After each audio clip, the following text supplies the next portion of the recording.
Gandhidham Kandla highway પર LPG ભરેલું tanker પલટી ખાઈ જતા ભારે અફડાતફડી મચી જવા પામી હતી। તાત્કાલિક અસરથી દીનદયાળ પોર્ટ ઓથોરિટીના ફાયર ફાઇટરો ઘટના સ્થળે પહોંચી જઈ અને બચાવની કામગીરી હાથ ધરી હતી। પોલીસે થોડો સમય માટે ટ્રાફિક બંધ કર્યો હતો।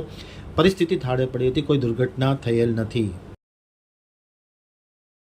ગાંધીધામ કંડલા હાઈવે પર આજે વહેલી સવારે અંદાજિત 8 વાગ્યાની આસપાસ એલપીજી ભરેલું એક ટેન્કર પલટી જતા થોડા સમય માટે દોડધામ મચી ગઈ હતી। સદનસીબે કોઈ અનિચ્છનીય ઘટના બની ન હતી અને મોટી દુર્ઘટના ટળી હતી। ઘટનાની જાણ થતાં દીનદયાળ પોર્ટ ઓથોરિટીના ફાયર ફાઇટરો તાત્કાલિક ઘટના સ્થળે પહોંચી ગયા હતા। તેમની સાથે પોલીસ અને ઇન્ડિયન ઓઇલ કોર્પોરેશનના અધિકારીઓ પણ સ્થળ પર પહોંચ્યા હતા અને પરિસ્થિતિને કાબૂમાં લીધી હતી। ટેન્કરને સુરક્ષિત સ્થળે ખસેડવા અને હાઈવે પરનો વાહન વ્યવહાર પૂર્વવત કરવા કાર્યવાહી હાથ ધરવામાં આવી હતી। તંત્રની સમયસરની કાર્યવાહીના કારણે મોટો હાહાકાર થતો અટકાયો હતો।